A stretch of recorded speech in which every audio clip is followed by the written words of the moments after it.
la participación de todos aquí presentes. Voy a dejar una pequeña introducción con Rosana Hoffman, oficial a cargo del programa del proyecto Derecho Espacial para Nuevos Actores de Naciones Unidas, quien nos dará unas breves palabras. Rosana, adelante. Thank you so much, Magdalena, and thank you so much to all of the participants being here in the room. I will be presenting to you also a bit later in the afternoon, and then I will make a bit more of an introduction on what it is I actually do at the UN. But I would like to take this opportunity here now to thank, of course, the Air Force, the Ministry of Foreign Affairs, and all the other high-level speakers of this morning for their very, very important words that they shared, and of course, especially to you in the room for being here. We will be working together the next 3 days intensely on space law and space policy matters. And a little bit later as well, I will be explaining in detail, especially what the project work will be about. In preparation of that, however, I would just like you to know that the reason we decided together, of course, with the Air Force and the Ministry of Foreign Affairs on this program, on the content of the program, and on the scenario-based exercise, this case that you received and you have printed out, is that this is a combination of knowledge gain and sharing knowledge with you, and at the same time for you to implement that knowledge that you receive here in the next 3 days by solving 3, let's call them fake cases in outer space, but not so fake in the end, quite realistic of what can actually happen when delving into these very important activities that we do in outer space. So beginning on the fundamentals of international space law we will hear today, continuing on to the importance of a national space law, continuing on to policy aspects, looking into aspects of dark and quiet skies, planetary protection, planetary defense, just to name a few of the areas that we will be delving into. So I do not want to take up much of your time now. You will hear of me enough in the afternoon. I thank you again truly for being here, and I really want to also thank the co-organizers of this Space Law Technical Advisory Mission, and I wish you a lot of fun, but of course also a lot of knowledge intake and knowledge sharing in these 3 days. Thank you so much.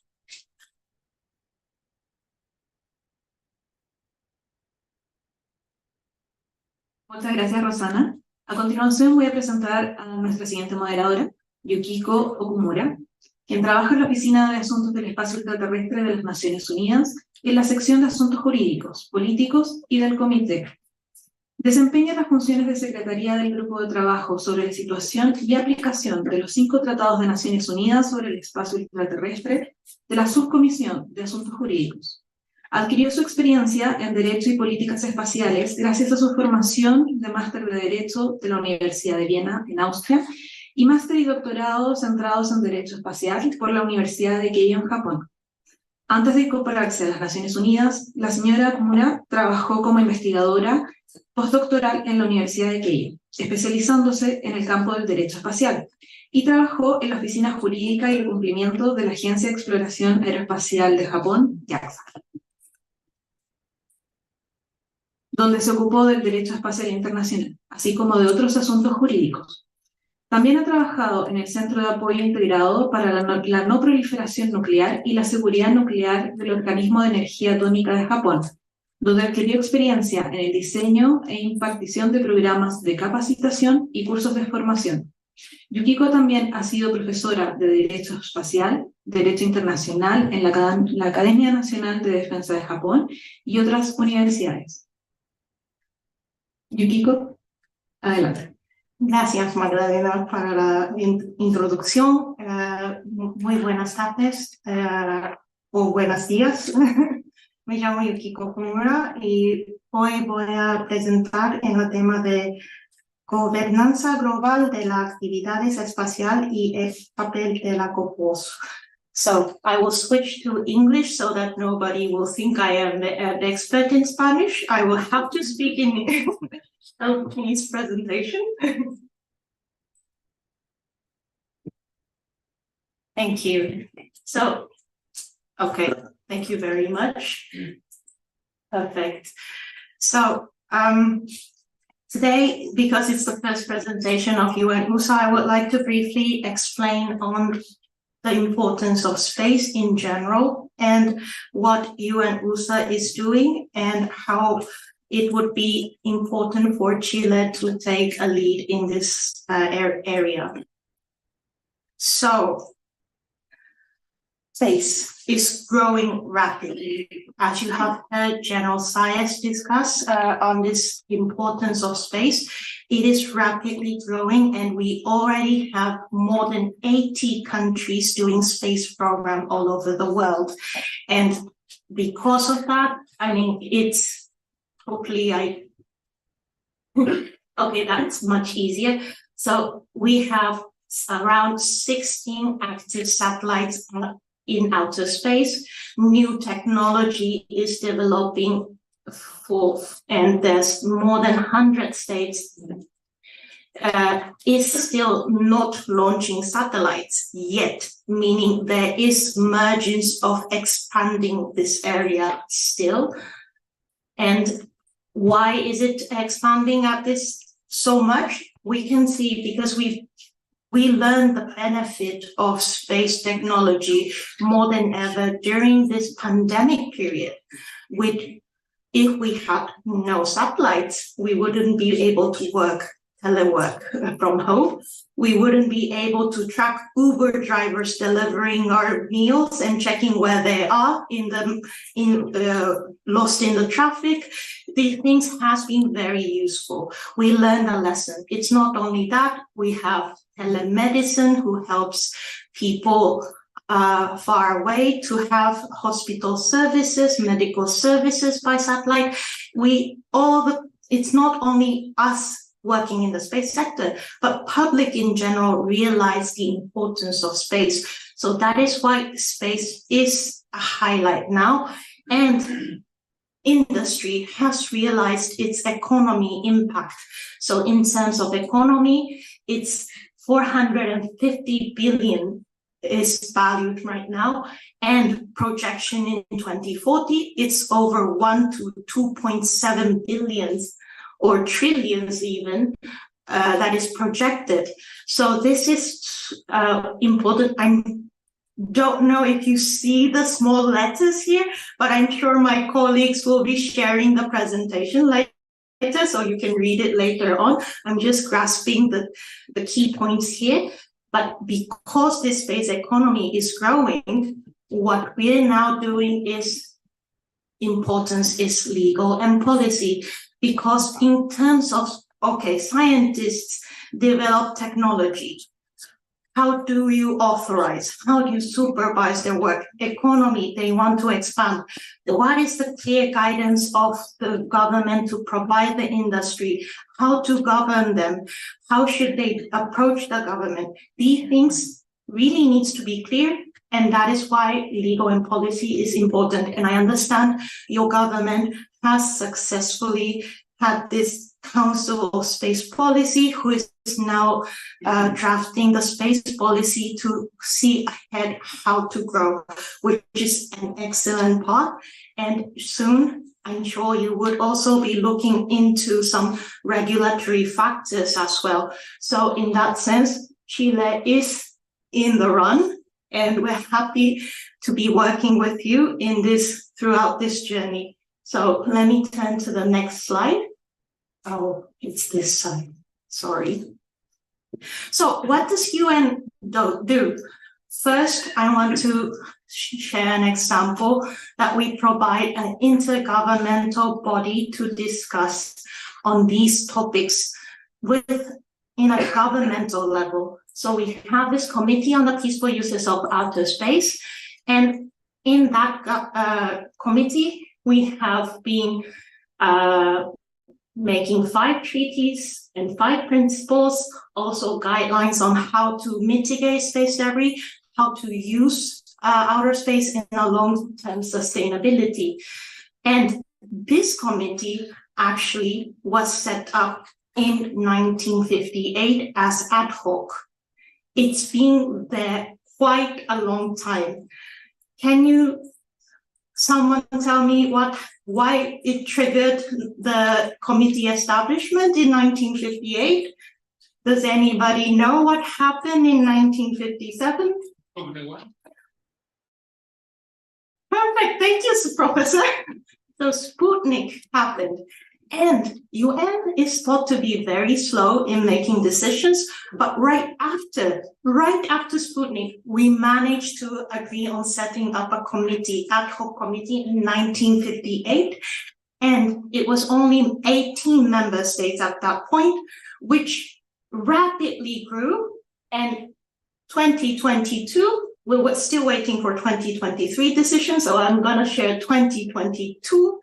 We currently have 102 member states that come together and discuss what's best for space.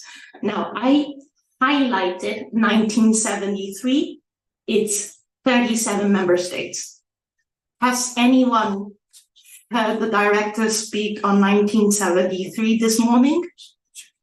Do you know why I highlighted 1973? Yes, exactly. I highlighted because Chile became a member state already in the 1970s. So your government has been discussing the space matters over 50 years, and this is one amazing achievement, and we thank you all for your support in being active in this discussion.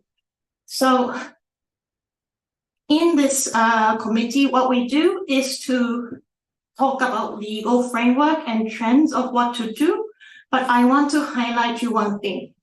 This committee is based on consensus decision-making. Consensus decision-making is not a voting system, but a decision-making where all member states have to agree, or let's say not a single member state cannot disagree. If there is one country that disagrees, there is no decision. And this, lots of academics, people say that this is slow and it makes the process go later and takes time. But remember, we are here, UN is here to have a sustainable outer space, and we want all member states to comply on the existing rules. So what happens is that if there's a voting system and it's only the majority that agrees, what will happen to the rest? Can they just ignore the rules? No, we need all member states to agree. That is why we have decided to go with a consensus decision-making system, and this is the beauty of our committee. So this is what I want to highlight as one of the Secretariat team, that consensus is not all bad. It is there that we find a middle ground that everybody agrees and everybody can comply with to maintain a sustainable outer space. So what do we discuss in COPOS? We discuss some very trendy topics, space debris mitigation. We even started talking about remediation, meaning taking out space debris, long-term sustainability, nuclear power sources application. This I am going to discuss in details tomorrow. Space traffic management as well, I'm going to discuss tomorrow, so I'm just going to skip through it. Space resources, how to go to moon, take out the resources and bring it back. This is currently under discussion. And national space legislation, this is what we're doing more or less today. And we have Hernan come to our legal subcommittee and talk about this project, how Chile is doing in space law and space policy. This is also something active presented by Chile, but I want to highlight dark and quiet skies because this is one of the important topics to your country. Astronomy is important in your country, I understand. And dark and quiet skies is a topic where we discuss the balance between outer space activities and astronomy. So in that sense, this is a very important topic to all of us in the committee right now. Near-Earth objects. I'm sure most of you have saw Armageddon, the Hollywood movie. It's about that. When you find an asteroid coming to hit Earth, what do? This is what we discuss, and we don't want to be like extinct like dinosaurs, so we discuss really seriously. Global health is what we discussed in earlier, telemedicine. Or, for example, with the Earth observation data, you can also identify where is marijuana spreading, malaria. Very different. This you can also identify by Earth observation, and these cool topics we discuss in Vienna every year, and we have a cycle. First, in January, we have 10 days of scientific and technical subcommittee. March, we have the legal subcommittee. And then to wrap up, we have in June a COPOS meeting, a committee on the peaceful uses of outer space. And this we reported to New York, to General Assembly, and we got approval, and we do another cycle next year. So it keeps on forever. And it started, the important part, we started in 1958.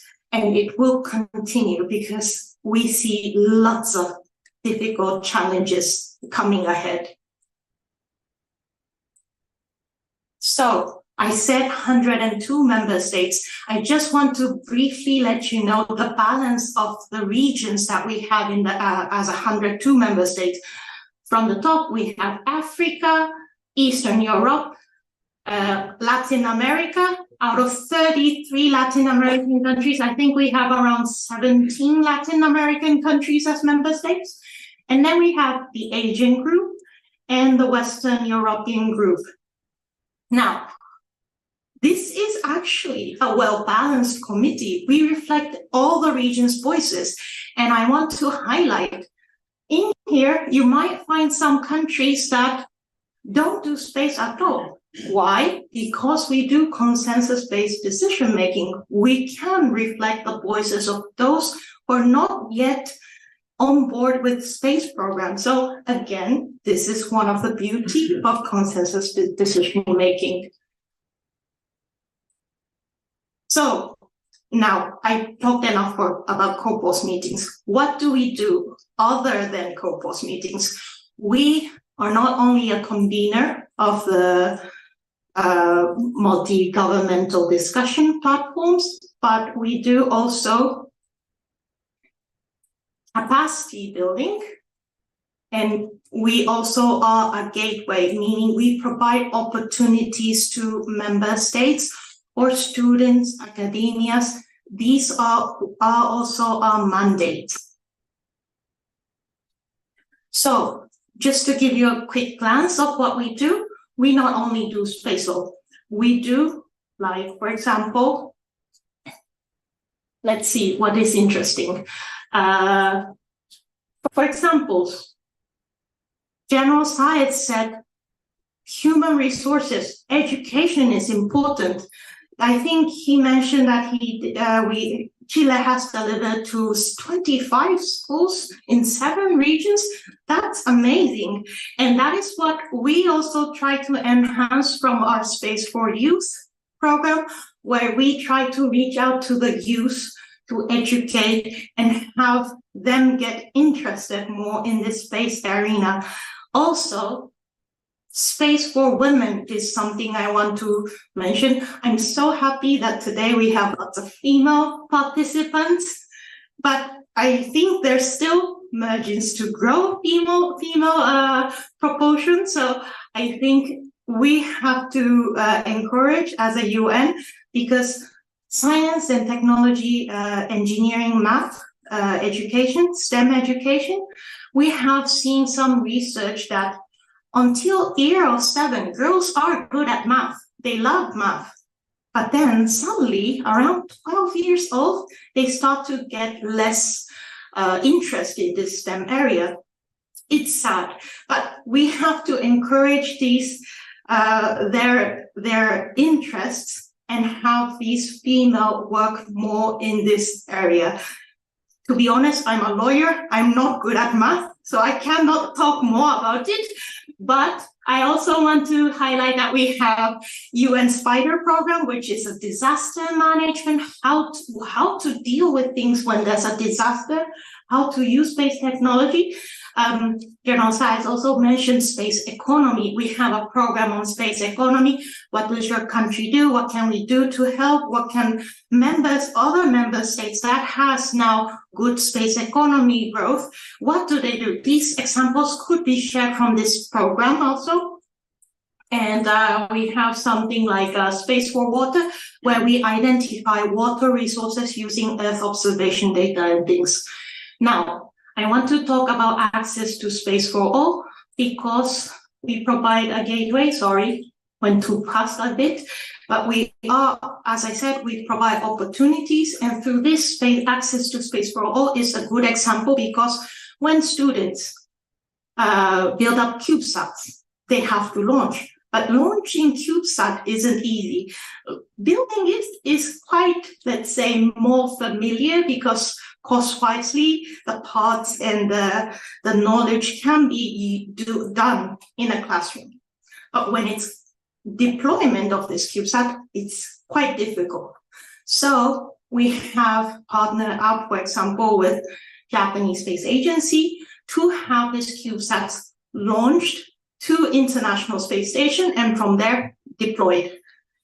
So these things we also provide, and that is why we also identify ourselves as a gateway to member states. Now, space law, it's not only these technical advisory missions that we do from Rosanna's project, we do a little bit more in general. We have a curriculum of space law, which is let's say a curriculum discussed by well-known space lawyers, professors, and designed for engineers. This is not a curriculum for space lawyers. Space lawyers can stick their nose into the books and just study. But we need engineers to understand what is the basic rules in outer space. And this curriculum provides what could be the basic of teaching to engineers what to understand. Second point, we have a United Nations Conference on Space Law and Policy. This year, we will have it from 28 to 30 November. It's coming up soon. However, we still don't have it on our webpage online, but I'm sure if it's the information will come, I'm sure we could share the link to you in the coming days. If not, please reach out to us. It will be 100% online, so please feel free to register and listen to these cool topics. But this is a conference for, let's say, for everyone, open to young students, for industry people, NGOs. It's a well widespread, let's say, a little bit academic topic, and we will go by article on Outer Space Treaty and have presentation made by lawyers and policymakers. So this might be something entertaining for you. Now, what is different for this space law for new space actors, this today's technical advisory mission, is that this is a project tailor-made to your needs, to the government of Chile. Chile has been good partners from 2019, and as mentioned earlier, this is our third time to do this technical advisory mission, and this year we're focusing on the policy side. This program is very unique for Chile, and it has been discussed between Hernan, Magdalena, and UNOOSA for in all aspects, so that you today can learn from new ideas and practices from governments, what they do, and absorb and digest this information and think about what could be put into the new space policy or the space law coming up in the future for Chile. So this is unique, and I have to say one of the unique topics we are discussing today, maybe not today, but throughout this technical advisory mission is again the dark and quiet skies topic. There will be a presenter from ESO, where he would be presenting on the importance of astronomy and how to best protect activities of astronomy. So this is unique for Chile programming. And I'm sure Rosanna has much to say about the uniqueness of the programs. I leave it up to her on the details later on. But last but not least, I want to quickly wrap up because we're a little bit pushing in terms of the timelines, but I want to say that outer space it's huge, but still it's a one area. So we have to protect it and we have to use it as sustainable as much as possible. So what UN is doing, yes, I have mentioned that it's difficult for me to look at the slides here, but COPOS, we do discuss in the committee governmental level, and then we do multilateral sharing of space situation domain awareness information through, let's say, capacity buildings and such. We also are maintaining registration of space objects, which I am going to also speak tomorrow. You'll see me a lot tomorrow also. And we have all these international mechanism for notification of what other member states do so that you understand and you will know the information as soon as possible. But as having said all, what I want to highlight when it comes to the trendiest topic that I want to discuss is the space traffic management. Can you see the image? This is not a picture, this is an image, but it shows that it's crowded and you can't put traffic lights or you can't put police to, control the traffic out there. So we need to have some type of space traffic management, and this is important. That is why the Secretary General of the United Nations, Mr. Guterres, has decided in 2021 in the 75th General Assembly that we will focus in the coming 25 years on number of topics. And he called it as the common agenda. And he picked 12 important topics, including like climate change and I'm not going to go into details, but space is one of the 12. And he has pointed out 3 points. Multi-stakeholder dialogue on outer space as part of Summit of the Future is important. We will be having a Summit of Future in 2024 and discuss all these matters. He also mentioned seek high-level political agreement on the peaceful, secure, and sustainable use of outer space, and then move towards a global regime to coordinate space traffic. So these are the things he thinks we would like member states to get together and discuss and agree on how to approach. And in the Summit of the Future in 2024, we will have a high-level track, and one of it is space. So this is how much space is the highlight these days, and for as UN also to support member states discuss. So today, all of you here are the leaders in the space arena in discussing these topics. What I can add to it as the last slides to go, Secretary General has recently drafted a policy brief which talks about how to deal with issues, and he has identified again that in space, what is important? There's 4 issues. Uncoordinated space traffic must be solved.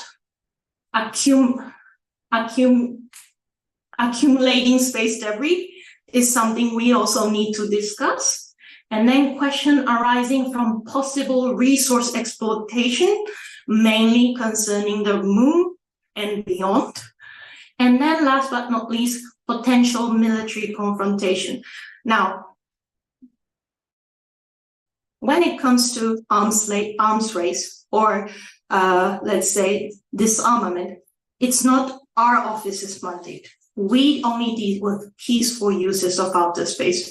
So when it comes to military or disarmament, military peaceful use, this is under our office. But when it comes to weapons, it's a different office. So I can't really talk on behalf of them. But what we can just quickly mention is this is also a very difficult topic because we have not yet decided what is a space weapon. There's no definition of space weapon.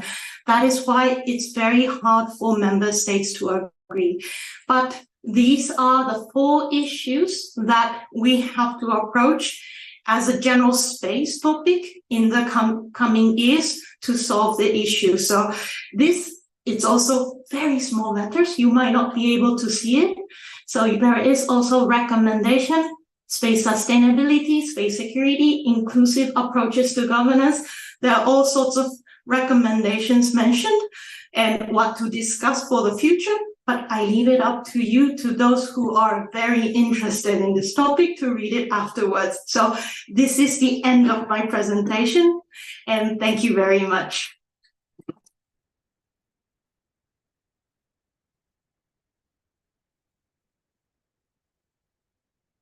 Muchas gracias, Yukiko, por tu presentación. Sin duda, hay mucho trabajo que hacer a nivel multilateral, tanto en los temas científicos espaciales como los de seguridad. Y agradecemos también el hecho de que hayas abordado todas las temáticas que se ven desde COPUOS, incluyendo, por supuesto, el tráfico espacial, que trae bastantes consecuencias, incluyendo la protección, o lo que queremos luchar nosotros como desde Chile, que es la protección de cielos oscuros y quietos para la observación. Incluye también la defensa de nuestro país en caso de que un objeto se aproxime. Y Chile ha tomado bastante liderazgo en este tema, considerando, como ya se dijo anteriormente, que tenemos casi el 70% de la observación a nivel mundial del espacio ultraterrestre y el espacio profundo. Dada la presentación de Yukiko, ahora dejamos abierto el espacio para que se generen preguntas, todo lo que puedan y quieran generar.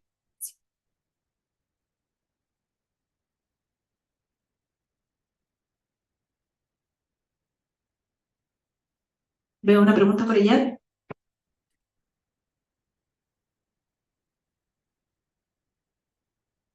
Sorry, I returned too early.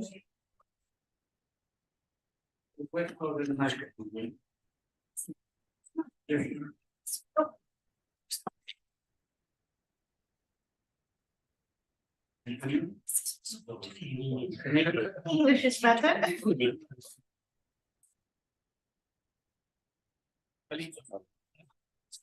Okay. Thank you very much for your presentation. It was very nice and clear. But there's one thing concerning the weapons. So you said there's another commission for the weapons? Yes, there's a disarmament commission on this disarmament in Geneva. Okay, it's not a COPUOS commission, but it's the General Commission for the UN? Yes. Okay. So it's dealing with disarmament on missiles, nuclear weapons, everything, and space weapon is part of them. There was a commission set up called ad hoc committee called PAROS, Preventions of Arms Race of Outer Space. This has been set up in, let's say, around the 70s, but has stopped discussion in early 90s because there was no consensus to reconvene the ad hoc committee. So in that sense, there is, for the time being, no powers convened. But in general, they're all talking about disarmament and arms race. Also, there are this recent efforts by member states on open-ended working group, how to discuss and how to better. There's also this GGE, Global Government Experts about this of space, and this has also not been really, let's say, agreed. There's no clear decision made, but it doesn't mean that we're trying. We have been doing a lot. So we'll see, and hopefully there is an agreement soon, because we're stressing a lot through the common agenda of the Secretary General. Thank you. Thank you very much. And I have another one. I saw in your presentation that you talk about the permanent subcommissions, law commission and technical subcommission, right? But it was mentioned another one, I think, that is being created or something like that.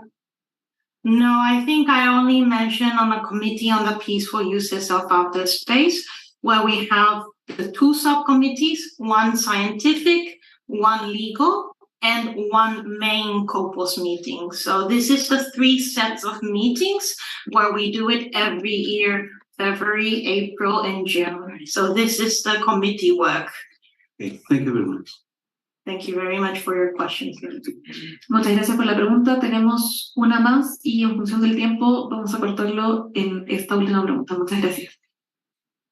Yeah, Yuriko, thank you so much for your presentation. Luis Serrano, legal advisor, MFA of Chile. I would like to know, you already explained the agenda of the UN General Assembly of this concept. How the other developments in the regional efforts or scope have these, or how the ANEPE, for example, approach to the UN or the other agencies is about development in this process? Or Sorry, can you repeat the question again? you already explained the UN agenda on this matter, so I would like to know more about the other regional expert, for example. I'm actually not the person in charge of leading the discussion of common agenda. It's actually another section leading it. So I'm happy to connect you to the person in charge so that he can clearly reply to you. But what I can say is that last week, my colleagues went to New York to discuss this matter. So I'm sure they have a little bit of update. And should you need more information, we also have this World Space Forum event coming up soon in December, where we will also focus on this common agenda and Summit of the Future. So maybe the registration is still open. So if you can register it, I think it also allows hybrid participation. So probably you might be able to listen to the discussion online. Thank you. Muchas gracias, Yukiko. Para la siguiente presentación, llamamos al escenario a Iristina Tolkova, de la Agencia Espacial Europea, quien trabaja actualmente en la agencia como responsable ejecutiva del Centro Europeo de Derecho Espacial y presta apoyo al Departamento de Servicios Jurídicos en asuntos de derecho espacial y derecho institucional. Antes de incorporarse a la ESA, trabajó en el Departamento de Derecho Internacional Europeo y comparado de la Universidad de Viena en las áreas del Derecho Internacional Público y Derecho Espacial, así como en el Ministerio de Educación y Ciencia de la República de Bulgaria, prestando apoyo en iniciativas culturales y educativas nacionales. Estudió Derecho y Ciencias Políticas en la Universidad de Viena.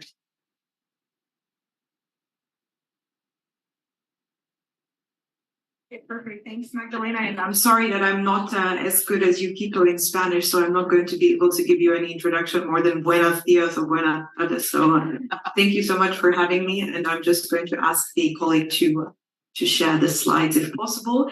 Now, I know that we're behind schedule and also that from what I understand, some of you might have already had technical advisory missions before here in Chile and maybe already know these fundamentals of space law. So for those of you that do not.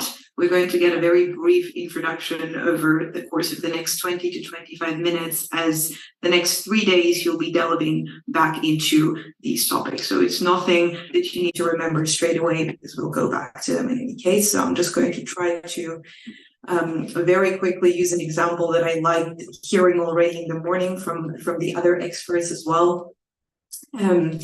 I heard one of the colleagues at ESA use it the other day, so it's not my example, but I still wanted to give it because I think it's quite relevant.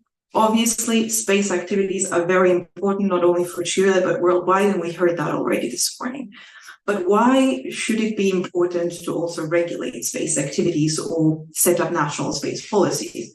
Now, I'm a lawyer, so I know why, but when I speak to my technical colleagues, they always see law sometimes as a bit of a tool that they have to use, but they don't like using, and they ask us why we make it so difficult for them to implement their missions, and I'll come to that a bit later on.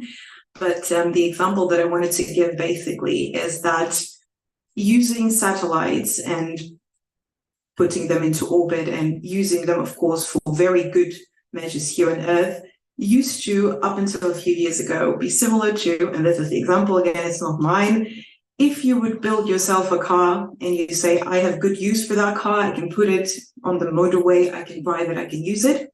So you take the car, you build it yourself, you don't have any rules how to do it, but you manage, and then you start driving it. Then the moment the car stops working, you just decide to abandon it on the highway and just get off the car and sort of go build yourself another car and then try to put it again on the highway and try to drive again, and then once it stops working, then you abandon it again, and so on and so forth. Now that actually would not work not only on Earth, but also it does not work in space. And just a little image, obviously, let's try to put it over there, that Yukiko also showed before. We have a limited number of space around Earth, even though we think that it's so vast outer space, it is not, and that is why there needs to be a very clear cooperation between states, and on some important matters there needs to be engagement between them to make sure that we all use space according to the fundamental principles of space law, to which we'll come in a second.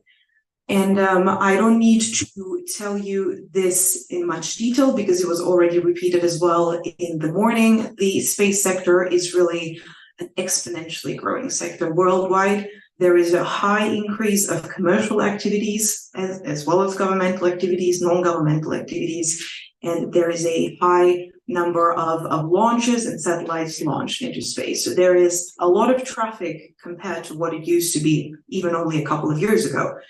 So in any case, that is even more crucial as a time right now to be thinking about how to use the orbital space and the environment.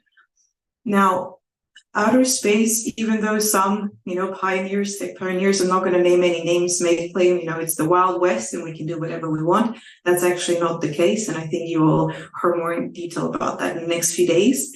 But there are rules in outer space. So just because it's not on Earth does not mean that we can do whatever we want.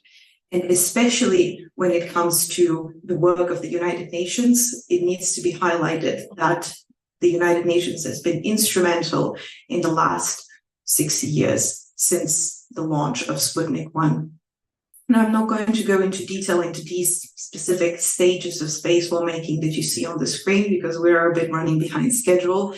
But what I would try to delve into are the principles and the main things enshrined at the beginning. So you see dawn of space law and era of treaties is what we're going to try to cover in this presentation. And then obviously you will hear from the other experts as well on further principles, guidelines, as well as the role of non-legally binding instruments, also for national space legislation and national space policy, which I think will also delve quite nicely into the scenario-based exercise as well. So maybe very quickly, I know that it was mentioned before, but just to outline, and I hope the numbers are correct because I tried to take them from the UN website. But for those of you that are non-lawyers, you might have heard of it, but now you will have to remember it forever. It's something called the Outer Space Treaty, which is the Magna Carta of space law, as some like to call it. It is not a legal term, but it's still quite of relevance because you see how clearly it is the pioneer treaty in that regard. Not only did it start being negotiated through different mechanisms very, very shortly after the launch of the first space activity, as Yukiko mentioned, the UN was in that situation quite fast in making an ad hoc committee and starting to discuss basically what they need to discuss.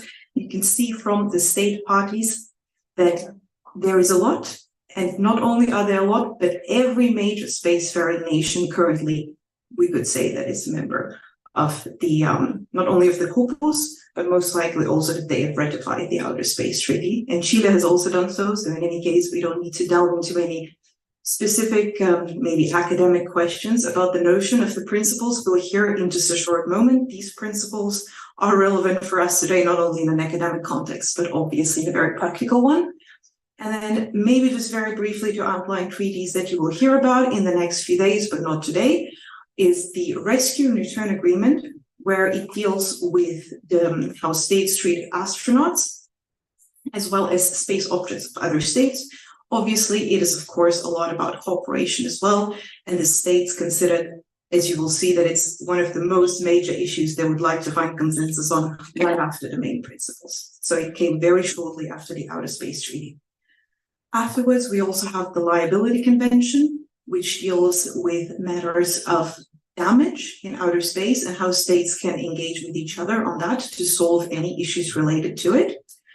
There is also something called the Registration Convention, which is very relevant for the UN, especially as it sets up a mechanism as well, and it sets up incentive and initiative for states to establish not only national space legislation, but national registries and the ability to have an overview over their space objects and activities. There is also something called the Moon Agreement, which some of you may have heard of. We're not going to delve into it that much, I think, for this technical advisory mission, but of course the organizers know best. In any case, Chile is party to all of these treaties, so they're all relevant and should be taken into account, of course, but we're not going to delve into all of them as we don't have that much time.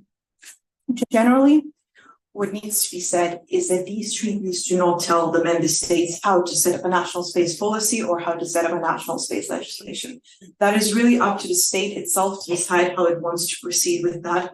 And I think that the combination of understanding what exactly is needed or what is wanted by the states and also seeing the needs of country present, as is happening currently in Chile, is really the best combination to go forward, because obviously you need to identify what your country needs and how you can achieve it, how you can use space for the utmost benefit. And of course, you already heard a bit about how that is going to happen in Chile. But of course, when setting up that framework in place, there is some principles and some main norms that you have to kind of keep in mind. And in that regard, we're going to start very briefly and go through the main principles. And you will hear more about the details later as well. So Yukiko mentioned it before, there is a lot of members of the Committee of the Peaceful Uses of Outer Space, but not all of them are spacefaring nations yet. Why is that the case, or why should it be important?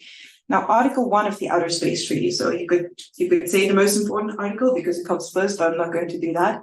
In any case, the first article says that the exploration of outer space should be carried out for the benefit of all countries, irrespective of their degree of scientific and economic development.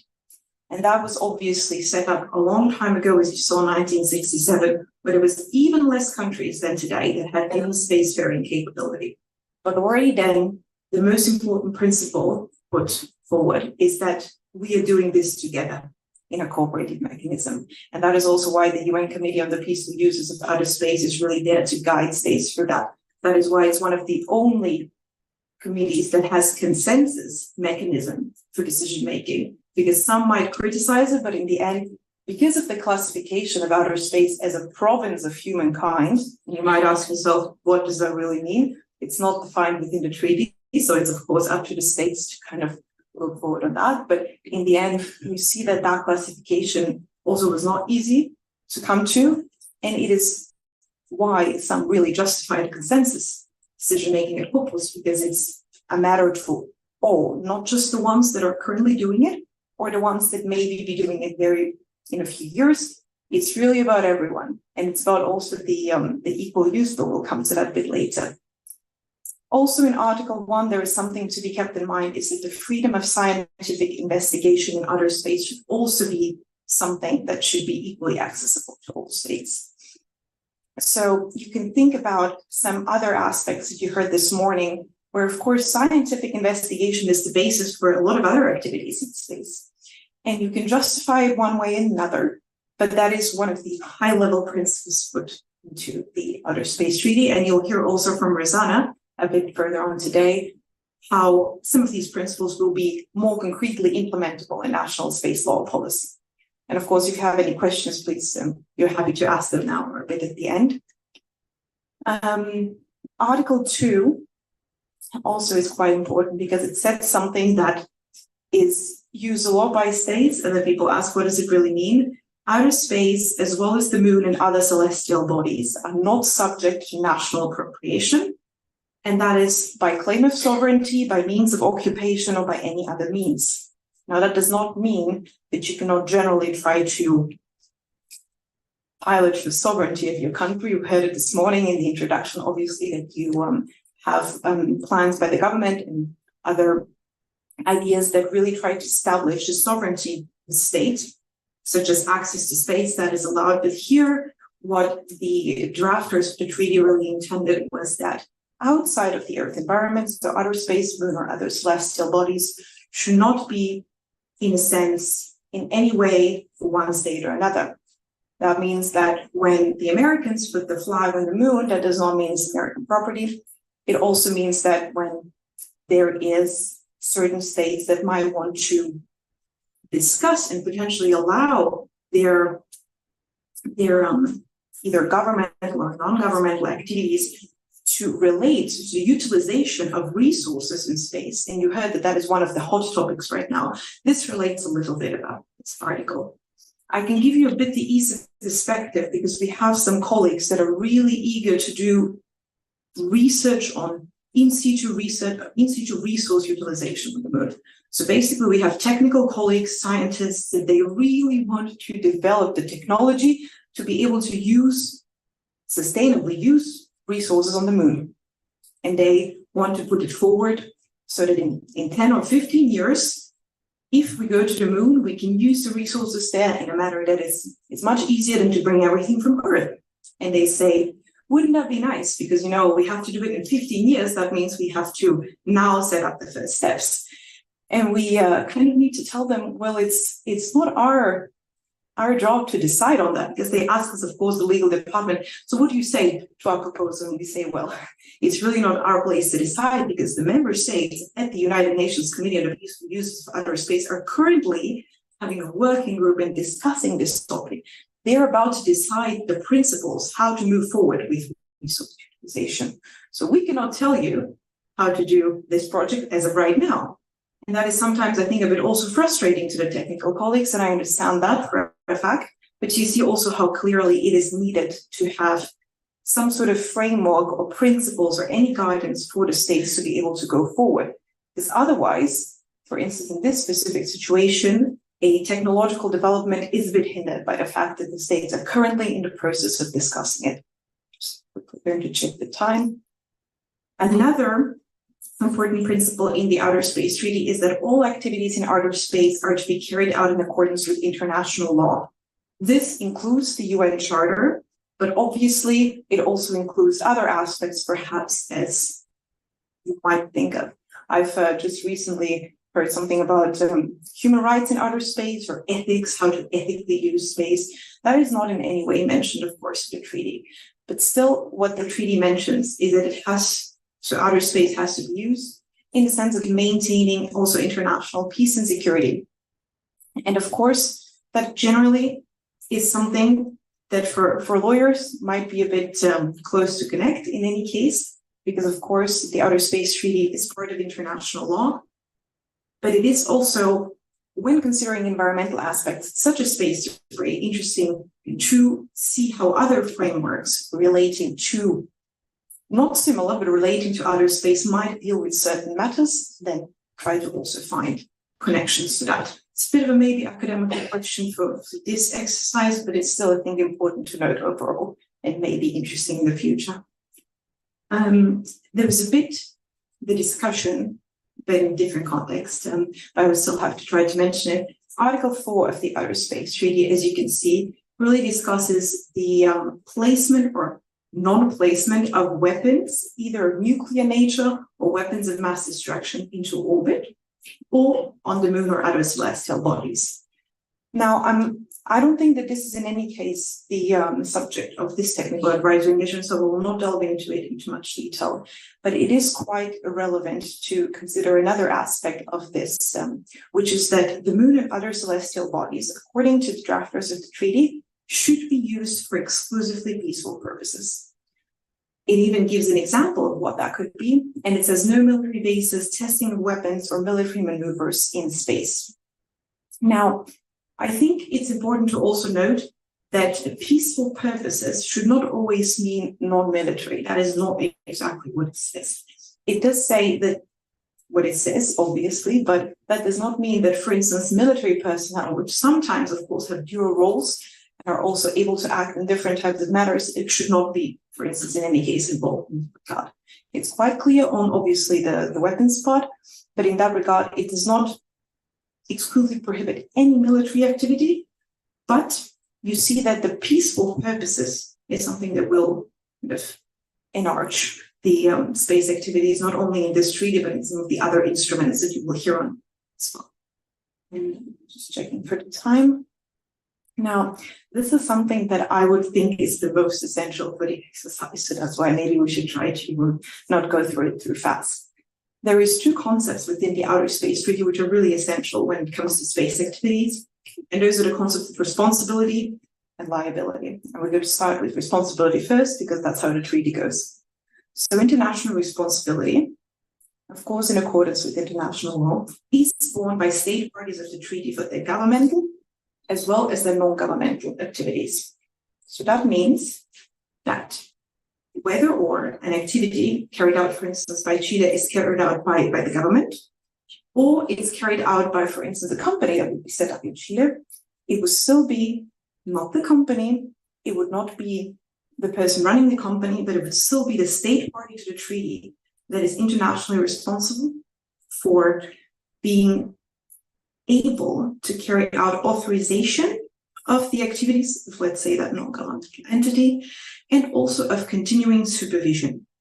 And this is something that I think, it's not that it's unclear to the states, because it's quite written in there, but it's a bit the length of which you have to go for to achieve this. Of course, if it's a governmental activity, it's quite easily taken under control, and you know the process, and you're able to know how the program is conducted, things like this.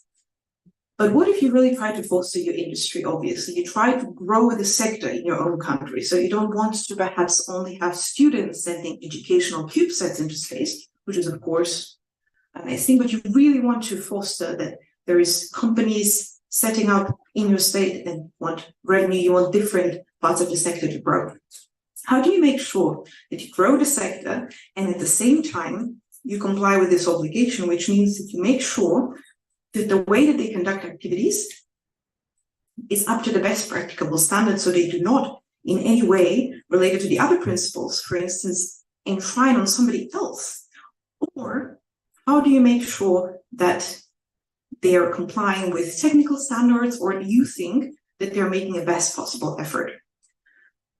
We do give this example, but licensing a space activity or a space object is a very, very clear example of something that could happen. But it's not the only way for governments to supervise their space activity. So while a licensing process and setting up a national registry is in most cases how it's expected, the treaty itself does not state that. It does not state that you have to set up a licensing process, but obviously governments find it quite useful, and you will hear from government representatives which have done so in their own states and how they are implementing that.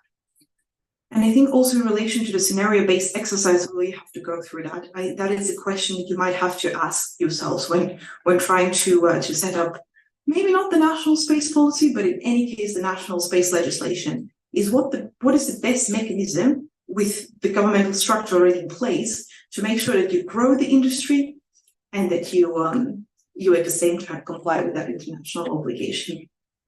And I have to say, I'm going to try to go into the liability without making it too confusing.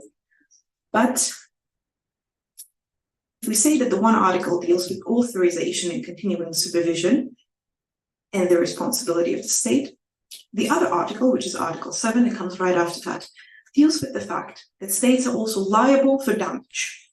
And that is also why they need to authorize and continuously supervise. A state which, and we'll go through that in a second, in any ways launches, procures the launching of a space object, or from whose territory or facility the space object is launched, is internationally liable for damage to other state parties happened. And why is that such an important principle?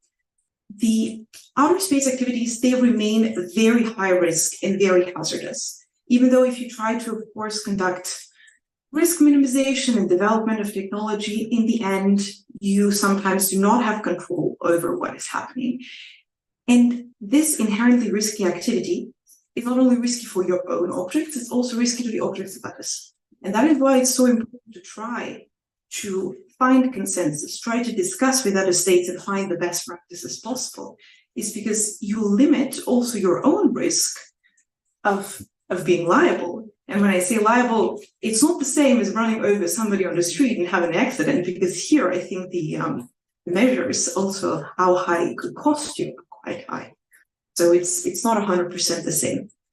One of the treaties that I mentioned, the Liability Convention, really deals with this aspect of damage in addition to this principle in the Outer Space Treaty. It really clarifies difference of this liability, and the rules enshrined in there are quite detailed and quite useful for states. Of course, you can consider that not state that is ratified the Outer Space Treaty is also party to the Liability Convention, but when it comes to matters of liability, I would consider that that is really a good place to kind of think through and see how that principle has been really developed upon by the drafters. So at the time of the drafting of the Outer Space Treaty, not all concepts were there that are also then found in the Liability Convention. And in the end, of course, there has never been a case so far by states that one state has taken up a claim against another in that regard.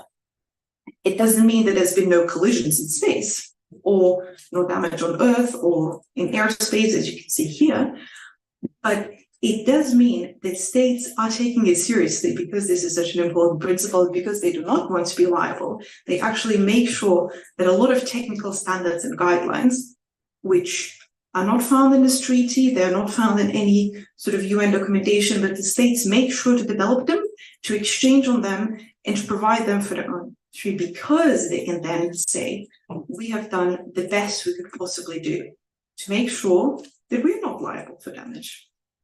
Could happen, but it's always just good to try to be as safe as possible in that regard.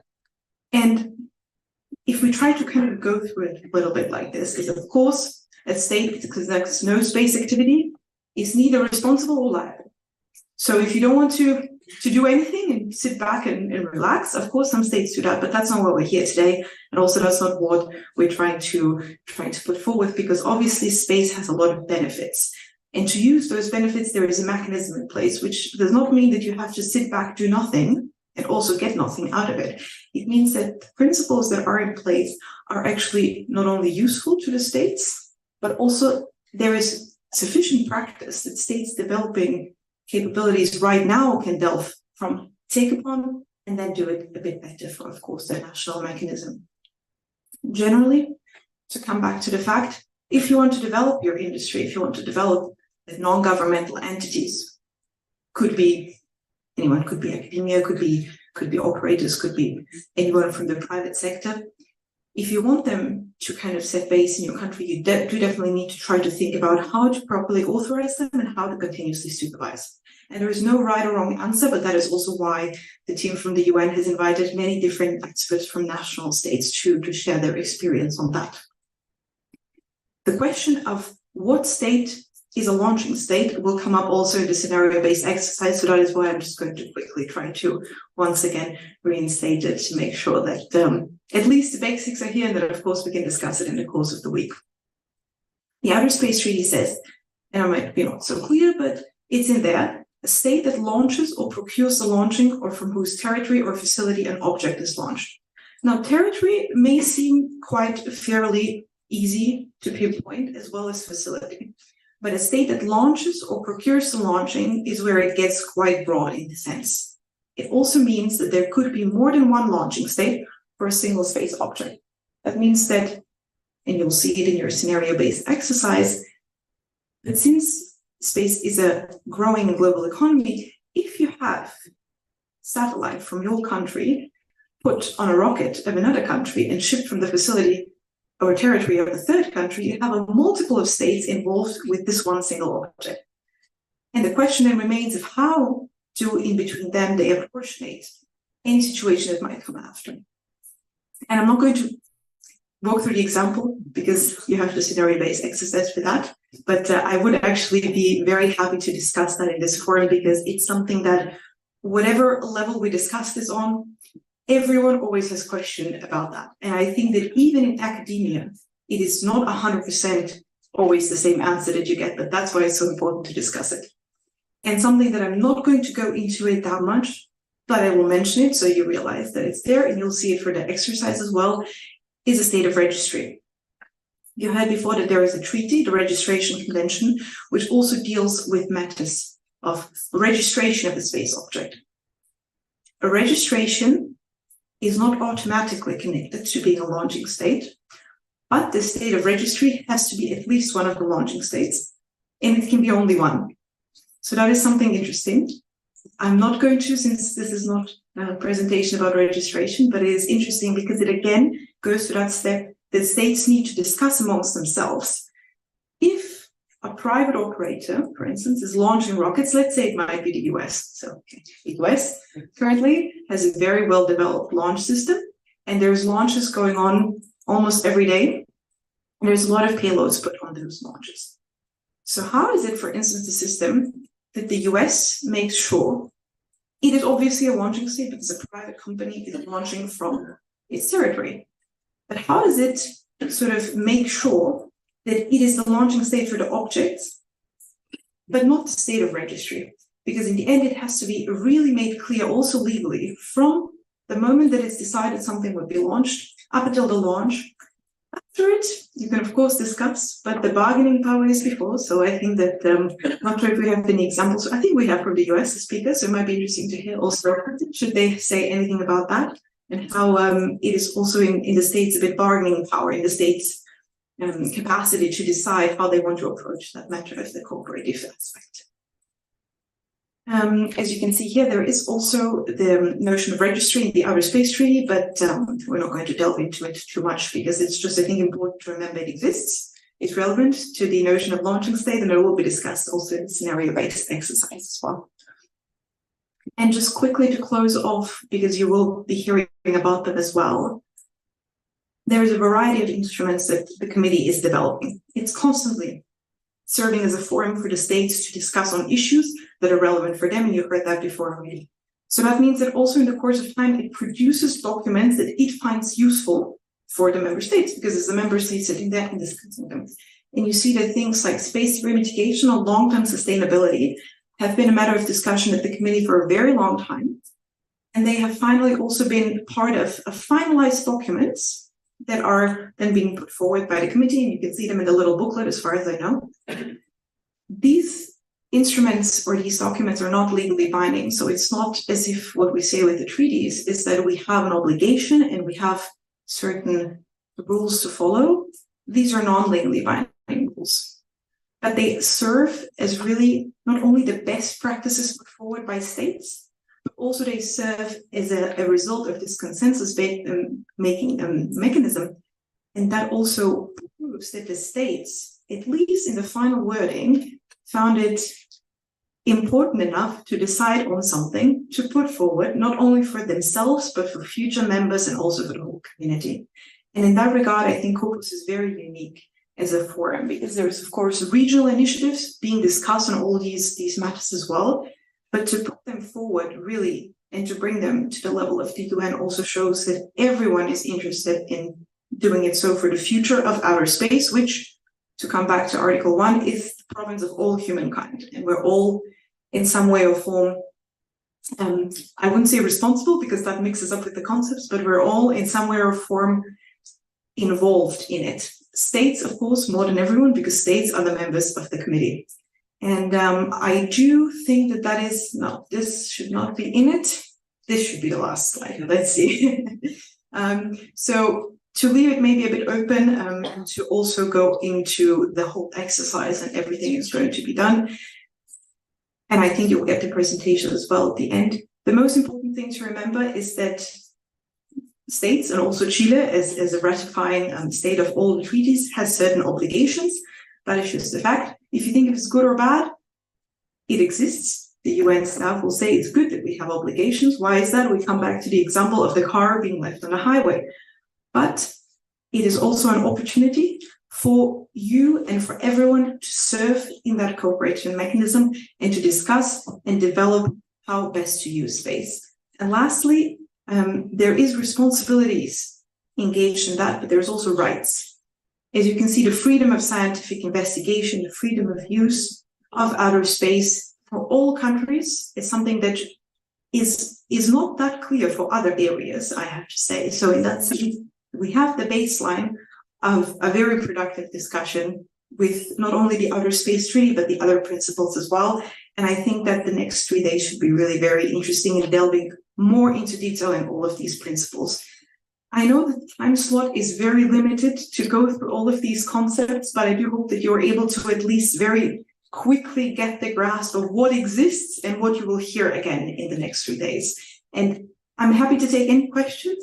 But if there's also more in-depth questions, you have to know that you will get more in-depth lectures as well added on. So for those of you that heard it for the first time, I hope it's not too much or too legal in any sense, but it is the baseline for this technical advisory mission. And I think that's it. So we're still very late, but thank you so much for listening. And if there's any questions, I'm very happy to take them as well.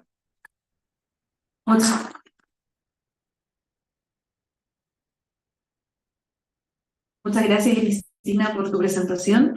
Vamos a dar el espacio a 2 preguntas por una función del tiempo. Si hay alguien que quiera tomar. Hello, my name is Rafael from the Foreign Ministry of Chile. Thank you for your presentation. Well, I have a little question about the case of, I have read about the idea of build a moon village. So that how that could be possible if we have for example, the Article 2 of the treaty, because that could be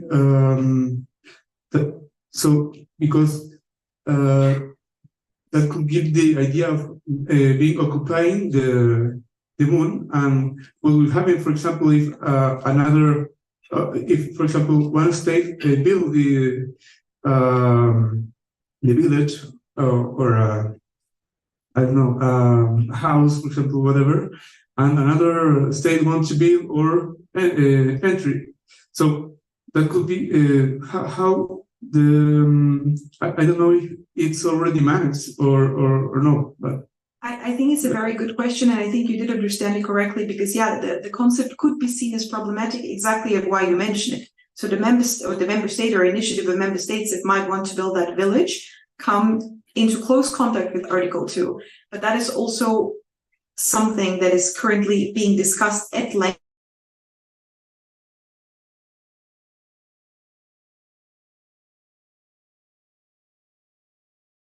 Resources, utilization, exploration, and exploitation. And please correct me if I'm not using the terminology correctly, but indeed, because it is currently at the stage where states or some of the states would like to push for at least the utilization of these resources for scientific also development to see how to deal with them, there is currently diverging opinions on that. And that is why a working group was set up in the framework of the committee, and they're discussing within the next year exactly this question. So in that sense, I will not be able to answer it, but I don't think that nobody could right now, because it's a very, very hot topic.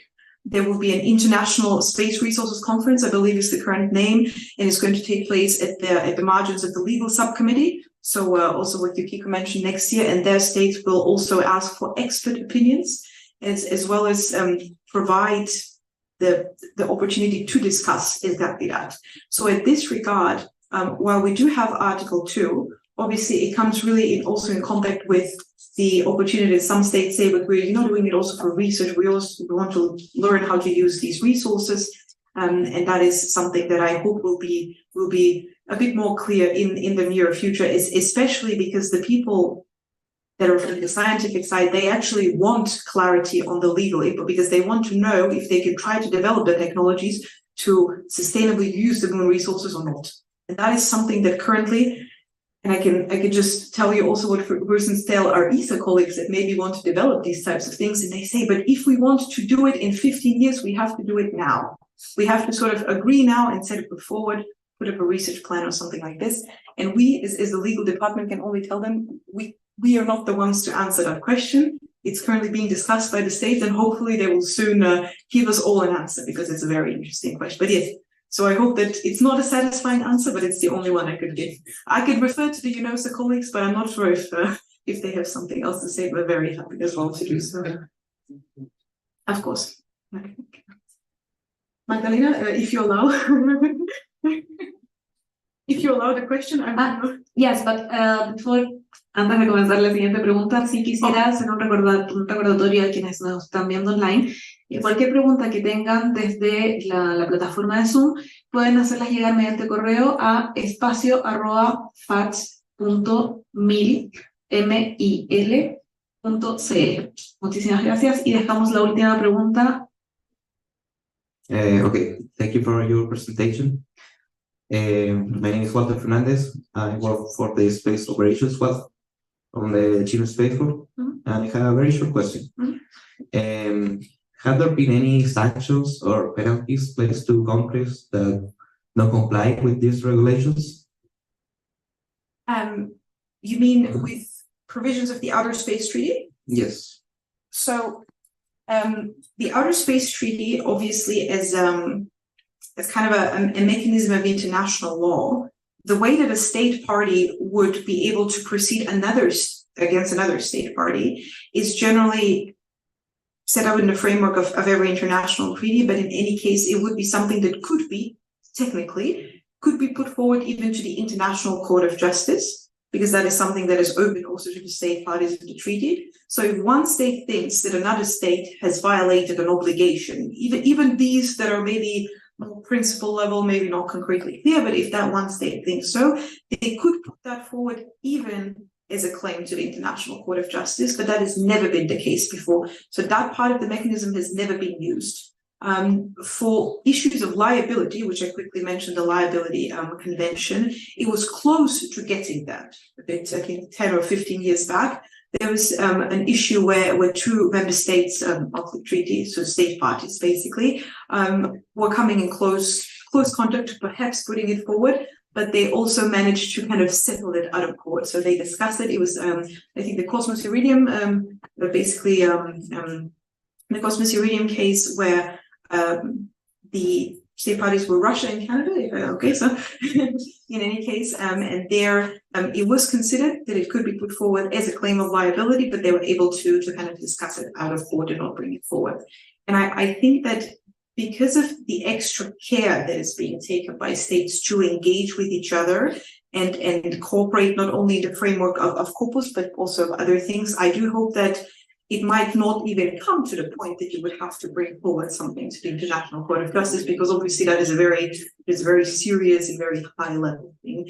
And if you are able to engage with each other already on these principles, and you're able to make sure you share best practices, I do hope that we don't come further, although I think some international lawyers are actually waiting for that, because then a lot of academic issues and questions like customary international law and things like this could be clarified by the judges. So I think on the one hand, some people are really waiting for it, but others maybe feel that it might be also a bit too extreme, but it's never been the case. So.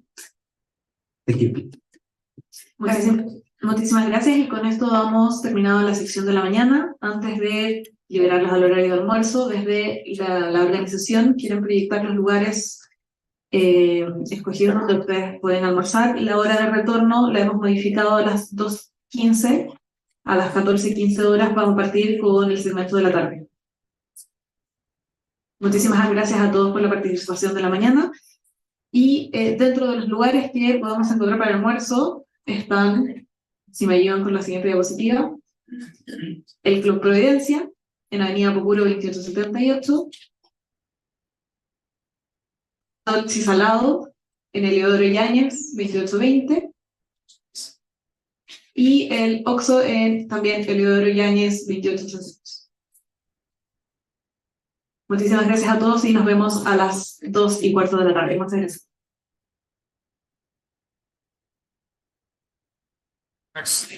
Flexibility is important. Yes?